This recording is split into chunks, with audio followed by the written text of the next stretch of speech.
వేదవతి ఫోన్లో మాట్లాడుతూ ఉంటుంది. రామయ్య గారు, మీకు డబ్బులు అవసరం అంటున్నారు కదా, పిల్లలు చదువులు అంటున్నారు. సరే, మీకు డబ్బులు వచ్చినప్పుడే ఇద్దరు కానివ్వండి, ఇప్పటికీ ఆ కౌలు డబ్బులు వాడుకోండి అని చెప్పి వేదవతి ఫోన్లో చెప్తూ ఉంటుంది. ఇక అప్పుడే కృష్ణ, నిహారిక ఇద్దరు కూడా వచ్చి మీతో కొంచెం మాట్లాడాలి అని చెప్పి అంటూ ఉంటారు. ఏంటో చెప్పండి అని ప్రసాదరావు అంటూ ఉంటాడు. మీ పద్ధతి ఏం బాగాలేదు అని చెప్పి కృష్ణ అనడంతో ఏంటి అని చెప్పి ప్రసాదరావు కోపంగా లేచి నిల్చుంటాడు. అందరూ మమ్మల్ని చూసి పద్ధతులు నేర్చుకుంటూ ఉంటే మా పద్ధతి బాగాలేదంటారా అని చెప్పి ప్రసాదరావు అంటూ ఉంటాడు. అసలు ఏ విషయం గురించి మాట్లాడదామని వచ్చారు అని చెప్పి వేదవతి అడుగుతూ ఉంటే అన్ని విషయాల గురించి అని చెప్పి నిహారిక చెప్తూ ఉంటుంది. ఓ, అన్ని కంప్లీట్లు ఉన్నాయా, అయితే ఏంటో చెప్పండి అని చెప్పి వేదవతి అనటంతో మీరు మాకు పైకి గౌరవం ఇస్తున్నట్టే ఇస్తున్నారు, కానీ మాకు ఎటువంటి గౌరవం లేదు అని చెప్పి నిహారిక అనటంతో గౌరవం మనం చేసే పనులు బట్టి ఉంటుంది, కానీ మనం అడగటం వల్ల రాదమ్మా అని చెప్పి ప్రసాదరావు అంటూ ఉంటాడు. మీరు ఇలాంటి మాటలు ఎన్నైనా చెప్తారు నాన్న అని చెప్పి కృష్ణ అంటూ ఉంటాడు. ఆ అలేఖ్యను అవని తీసుకొచ్చి ఇంట్లో పెడితే అవనిని ఒక్క మాట కూడా అనలేదు. అవని ఏం చేసినా కూడా కరెక్ట్ అంటారు, మేమేం చేసినా కూడా తప్పు అంటారు అని చెప్పి నిహారిక అంటూ ఉంటుంది. మీరు అసలు ఏ విషయం గురించి మాట్లాడాలనుకుంటున్నారు చెప్పండి అని వేదవతి అడుగుతుంది. ఇక నిహారిక, కృష్ణ ఇద్దరు కూడా ఒకరి మొహం ఒకరు చూసుకుంటూ ఉంటే ఏదో ఇద్దరు అనుకుని వచ్చారు కదా చెప్పండి అని ప్రసాదరావు అనడంతో బుజ్జి నువ్వు చెప్పు అని కృష్ణ అనడంతో ఇక నిహారిక కంగారు పడుతూ ముక్కు పుడక మీరు నాకు ఇస్తామన్నారు, ముక్కు పుడక ఇవ్వట్లేదు అని నిహారిక అంటూ ఉంటుంది. పల్లెటూరులో పండుగలు అయిపోతున్నాయి, జాతరలు అయిపోతున్నాయి, అన్నీ కూడా అయిపోతున్నాయి, మీరు అన్నమాట మాత్రం రావటం లేదు అని కృష్ణ అంటూ ఉంటాడు. ఇక అప్పుడే అవని, శ్రీకర్ ఇద్దరు కూడా వస్తారు. ఒరే, మేము మా పర్సనల్స్ మాట్లాడుకుంటున్నాం, నువ్వు ఇక్కడి నుంచి వెళ్ళు అని చెప్పి కృష్ణ అనడంతో నేను కూడా ఈ ఇంటి మనిషేనా, మీరు మాట్లాడుతున్నది ముక్కు పొడక గురించే కదా అని శ్రీకర్ అంటూ ఉంటాడు. మనం అడగాల్సింది అడగదాం, ఒకరికి భయపడడం ఏంటి అని నిహారిక అనడంతో అంటే బుజ్జి అని కృష్ణ అంటాడు. రేపు కనుక మీరు కనుక ముక్కు పొడక ఇవ్వకపోతే నిహారిక అనడంతో ఇవ్వకపోతే అని చెప్పి ప్రసాదరావు అంటూ ఉంటాడు. నువ్వు చెప్పు కృష్ణ అని చెప్పి నిహారిక చెప్పడంతో నాన్న, రేపు కనుక మీరు ముక్కు పొడక ఇవ్వకపోతే మీ రెండో కొడుకు కృష్ణ, మీ రెండో కోడలు నిహారిక ఈ ఇల్లు వదిలి వెళ్ళిపోతారని చెప్పి కృష్ణ చెప్పడంతో అందరూ షాక్ అవుతారు. ఏం మాట్లాడుతున్నావురా నువ్వు అని చెప్పి వేదవతి అంటూ ఉంటుంది. మేమేం బెదిరించడానికి చెప్పట్లేదమ్మా, నిజంగానే చెప్తున్నాము. రేపు కనుక నువ్వు ముక్కుపుడక ఇవ్వలేదనుకో ఈ ఘట్టమనేని కృష్ణబాబు ఇల్లు వదిలి వెళ్ళిపోతున్నాడు, అది కూడా భార్యను తీసుకుని తొడగొట్టి చెప్తున్నాను అని చెప్పి కృష్ణ తొడగొడతాడు. వెంటనే అవని క్లాప్స్ కొట్టుకుంటూ వావ్ సూపర్ అని అంటూ ఉంటుంది.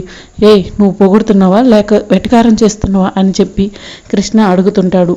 పొగుడుతున్నానా వెటకారం చేస్తున్నాను, మీకు అర్థం కావటం లేదా, ఘట్టమనేని అని చెప్పి ఇంటి పేరు చెప్పుకుంటున్నావే, ఆ ఇంటి పేరు నీకు ఎక్కడి నుంచి వచ్చింది, కృష్ణబాబు అని పేరు చెప్పుకుంటున్నావే, ఆ పేరు నీకు ఎక్కడి నుంచి వచ్చింది, అవన్నీ కూడా మర్చిపోయి పెద్ద చిన్న లేకుండా అత్తయ్య మామయ్యలతో నోటికొచ్చినట్టు మాట్లాడతావా అని చెప్పి అవని అంటూ ఉంటుంది.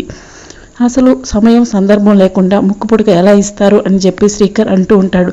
చూసావని నువ్వు చేసిన పని వల్ల వీళ్ళు సమయం సందర్భం లేకుండా ముక్కు పుడక అడుగుతున్నారని చెప్పి వేదవతి చెప్తూ ఉంటుంది.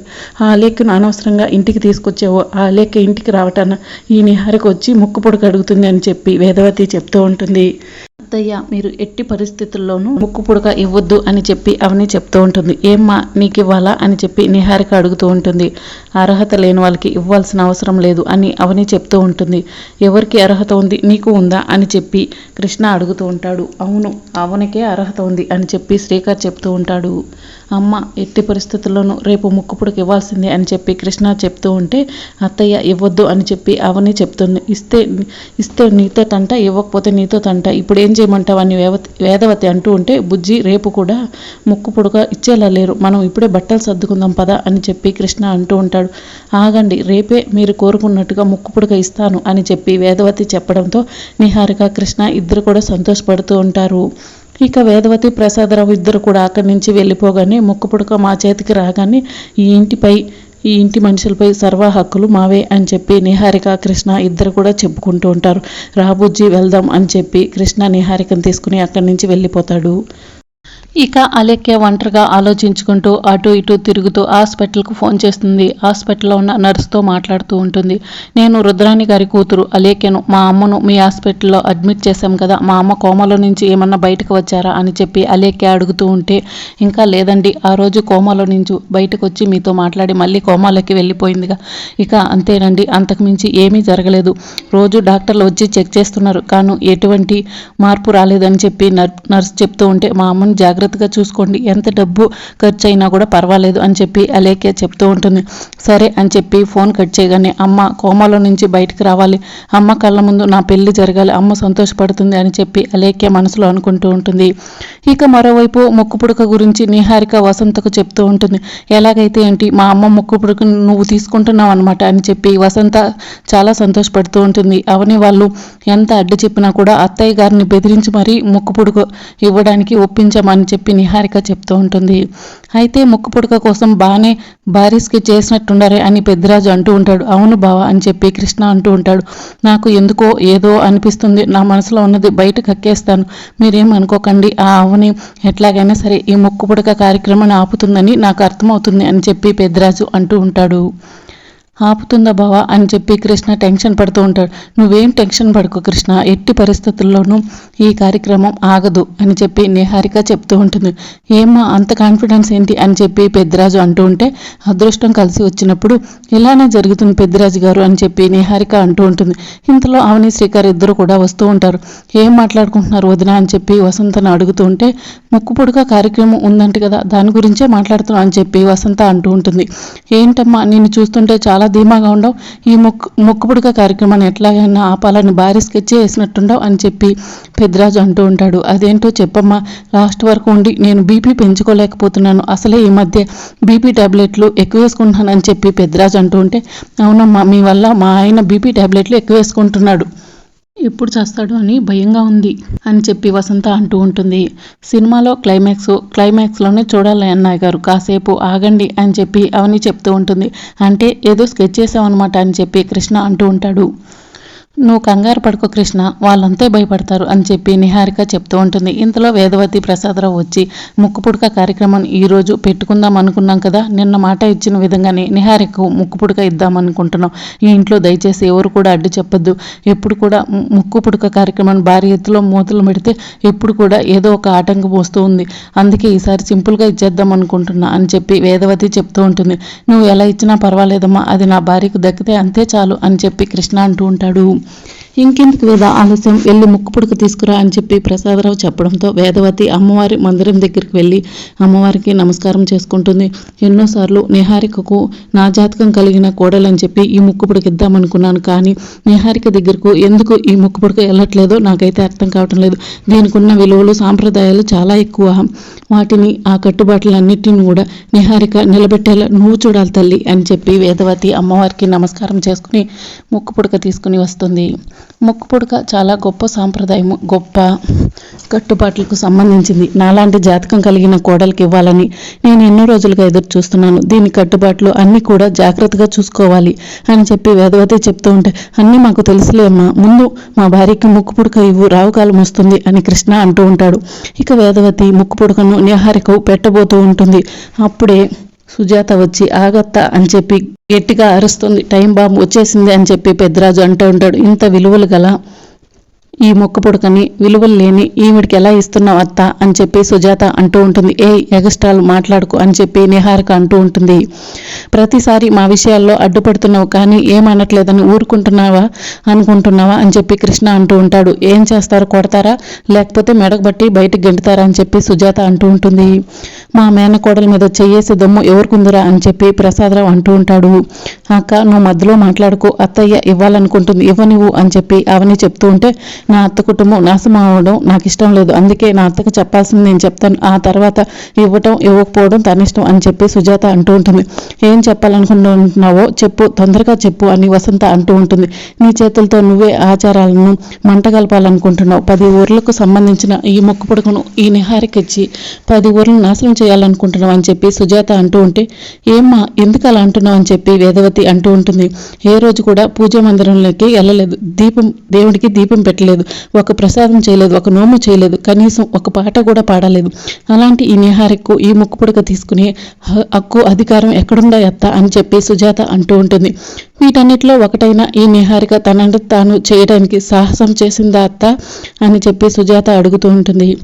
అవన్నీ మనకెందుకు, కాలమే నిర్ణయిస్తుంది, అత్తయ్య ముక్కు పుడక ఇవ్వాలనుకుంది, మీరందరూ ఎందుకు అడ్డుపడుతున్నారని చెప్పి అవని అంటూ ఉంటే, వదిన అడిగిన వాటిలో నిహారిక కానీ మీకు కానీ ఒక్కరికైనా సమాధానం ఉందా అమ్మా అని చెప్పి శ్రీకర్ అంటూ ఉంటాడు. చిన్నపిల్లల చేతికి గాజు బొమ్మలు ఇవ్వటం ఎంత ప్రమాదమో ఈ నిహారిక చేతికి ముక్క పొడక ఇవ్వడం కూడా అంతే ప్రమాదం అని చెప్పి సుజాత చెప్తూ ఉంటుంది. అమ్మ, ఈ సుజాత కావాలని ఈ నాటకం అంతా ఆడుతుంది, తన చెల్లెలకి ముక్క పొడక దక్కాలని ఇలా చేస్తుంది అని కృష్ణబాబు అంటూ ఉంటాడు. అత్తయ్య, చివరిగా నేను ఒక విషయం చెప్తాను. మనందరి కళ్ళ ముందు ఈ నిహారిక అమ్మవారి మందిరంలోకి వెళ్ళి అమ్మవారికి దీపం పెడితే గనక అప్పుడే నేను మాట్లాడుకుంటా ఇక్కడి నుంచి వెళ్ళిపోతాను. అప్పుడే నిహారికకు ఈ ముక్క పొడక ఇచ్చేయండి, అమ్మవారి మీద ప్రమాణం చేసి చెప్తున్నాను అని సుజాత అంటూ ఉంటుంది. ఇంతకుముందు పాడింది కదా అని చెప్పి కృష్ణ అంటూ ఉంటే అప్పుడు డూప్లికేట్ విగ్రహం ఉంది పూజ మందిరంలో అని చెప్పి అవని చెప్తూ ఉంటుంది. అమ్మ, వీళ్ళు చెప్తున్నవన్నీ ఉత్తుత్తు మాటలమ్మ అని చెప్పి కృష్ణ అంటూ ఉంటే సుజాత చెప్పిన దాంట్లో తప్పేముంది, సుజాత చెప్పింది కరెక్టే కదా. సుజాత చెప్పిన విధంగా నిహారిక అలాంటి కట్టుబాట్లు అలాంటి నియమాలు అన్నీ పాటిస్తే అదే రోజున ముక్కు పొడకను నిహారికు ఇస్తాను. అప్పటి వరకు ఈ ముక్కు పొడక అమ్మవారి మందిరంలోనే ఉంటుంది అని చెప్పి వేదవతి ముక్కు పొడక తీసుకెళ్ళి అమ్మవారి ముందు పెడుతుంది. ముక్కు పొడకను సొంతం చేసుకోవాలంటే వాళ్లకు నిజమైన అర్హత ఉండాలి. కానీ నీకు అటువంటి అర్హత లేదు, నీకు ఎలా దక్కనిస్తానని చెప్పి సుజాత నిహారికను అంటూ ఉంటుంది. సరే అవని, నేను వెళ్ళొస్తాను అని చెప్పి సుజాత అక్కడి నుంచి వెళ్ళిపోతూ ఉంటే సుజాత వెనకే శ్రీకర్ అవని కూడా వెళ్ళి థ్యాంక్స్ అక్క, థ్యాంక్స్ వదిన అని చెప్పి చెప్తూ ఉంటారు. థ్యాంక్స్ చెప్పాల్సింది నాకు కాదు అవనికి. అవని రాత్రి ఫోన్ చేసి జరిగిన విషయం అంతా కూడా చెప్పింది. ఎలాగైనా సరే ఆ నిహారికకు ముక్కు పొడక చెందకూడదని చెప్పింది అని చెప్పి సుజాత చెప్తూ ఉంటుంది. అవునా అవని అని చెప్పి శ్రీకర్ అడుగుతుంటాడు. అవును బావా, నిహారిక మంచిదయ్యి మంచి కుటుంబం గురించి ఆలోచిస్తే కనుక నిజంగా నేనే దగ్గరుండి ముక్కు పొడకను ఇప్పించేదాన్ని. కానీ దాని కుతంత్రాలతో భావన కూడా చెడగొడుతుంది. అలాంటి దానికి ముక్కు పొడక ఇస్తే ఏం ఉపయోగం ఉంటుంది అని చెప్పి అక్కని ఇలా ఎంట్రీ ఇప్పించాను అని చెప్పి అవని చెప్తూ ఉంటుంది. నువ్వు సూపర్ అవని అని చెప్పి శ్రీకర్ అంటూ ఉంటాడు. ఇక ఇదంతా కూడా నిహారిక కృష్ణ వింటూ ఉంటారు. అవనిని ఎలాగైనా సరే మనం తొక్కుపడేయాలని చెప్పి పక్కకు వెళ్ళి ప్లాన్ వేస్తూ ఉంటారు. సరే అవని, ఎప్పుడు ఏ అవసరం వచ్చినా కూడా ఫోన్ చేయి, తప్పకుండా వస్తాను. అత్త, నీకన్నీ వచ్చిన నుంచి నీ కుటుంబంకి ఏదో ఒకటి చేయాలనిపిస్తుంది, అందుకే నువ్వు ఏ అర్ధరాత్రి ఫోన్ చేసినా కూడా వస్తాను అని సుజాత అక్కడి నుంచి వెళ్ళిపోతుంది. బావా, ఇదంతా జరిగినందుకు ఆ నిహారిక ఏదో ఒక కుట్ర చేస్తుంది, పద వెళ్ళి చూద్దామని చెప్పి అవని అంటూ ఉంటుంది. మరోవైపు వసంత పెద్దిరాజుతో చెప్తూ ఉంటుంది. పాపం నిహారిక ముక్కు పుడక వస్తుందని ఎన్నో ఆశలు పెట్టుకుంది అని చెప్పి అంటూ ఉంటే అత్తయ్య అత్తయ్య అని చెప్పి నిహారిక పిలుస్తూ ఉంటుంది. ఏంటమ్మా నిహారిక, నువ్వు ఎత్తులు వేయటం అవని చిత్తులు చేయడం ఎందుకు మళ్ళీ పిలుస్తున్నావు, ముక్కు పుడక ఇవ్వనని చెప్పాను కదా అని పెద్దరాజు అంటూ ఉంటాడు. త్వరగా రండి అత్తయ్య అని చెప్పి నిహారిక పిలుస్తూ ఉంటే ఇక ప్రసాదరావు వేదవతి ఇద్దరు కూడా బయటకు వస్తారు. ఏంటమ్మా అని చెప్పి అడుగుతూ ఉంటే అత్తయ్య, ఇదంతా కూడా అవని వాళ్ళ అక్కను పిలిపించి కావాలని జరిపించింది. అవని ఏమో ముక్కు పుడక ఇవ్వమని చెప్తుంది, వాళ్ళకేమో ఇవ్వద్దని చెప్తుంది. వీళ్ళిద్దరు కలిసి బయట ఏం మాట్లాడుకున్నారో తెలుసా అని చెప్పి జరిగిన విషయం అంతా కూడా నిహారిక వేదవతి ప్రసాదరావులకు చెప్తూ ఉంటుంది. ఇంకా అప్పుడే అవని రాగానే ఏంటమ్మా ఇదంతా నువ్వు కావాలని చేసేవాటుగా, ఎందుకు మమ్మల్ని ఎవరిని కూడా ప్రశాంతంగా ఉండటం లేదు అని వేదవతి అడుగుతూ ఉంటే అవని చేసిన దాంట్లో తప్పే ఉందమ్మా, ఈ కుటుంబం మంచి కోరే కదా చెప్తుంది అని శ్రీకర్ అంటాడు. ఈ ముక్కు పుడక మీ దగ్గర ఉంటే కనుక మాకు ఎటువంటి అభ్యంతరం లేదు, మీరు ఆ నిహారిక ఇస్తే మాత్రం ఊరుకోను అని చెప్పి అవని చెప్తూ ఉంటుంది. నీకు తెలియకుండా మా అమ్మ ఎప్పుడైనా నిహారిక ముక్కు పుడికిస్తే ఏం చేస్తావు అని వసంత అడుగుతూ ఉంటుంది. ఏం చేస్తానో చెప్పను, సరే రామచంద్రపురం వెళ్ళి జరిగిన విషయం అంతా చెప్తాను, నీకు వారసత్వం కొనసాగించే లక్షణాలు లేవని చెప్తాను, నువ్వు మా ఇంట్లోనే దీపం పెట్టలేకపోతున్నావు, అలాంటిది ఊరు జనాలందరినీ కూడా ఎలా కాపాడుతావని చెప్తాను అని చెప్పి అవని చెప్తూ ఉంటుంది. చూసారు అత్తయ్య, అసలు కొంచెం కూడా భయం బెనుకు లేకుండా ఎలా చెప్తుందో అని చెప్పి నిహారిక అంటూ ఉంటుంది. అవని చెప్తున్న దాంట్లో తప్పేముంది అని చెప్పి శ్రీకర్ అంటాడు. వామ్మో, మీరు మామూలు కాదు, మిమ్మల్ని ఊరుకోను అని చెప్పి కృష్ణ శ్రీకర్ మీదకు వెళ్తూ ఉంటాడు. అత్తయ్య, మన ఇంట్లో రావణ కష్టం అరేలా లేదు అని పెద్దరాజు అంటూ ఉంటారు. మరి రాబోయే ఎపిసోడ్లో ఏం జరుగుతుందో తెలుసుకుంటే ఛానల్ని సబ్స్క్రైబ్ చేసుకోండి.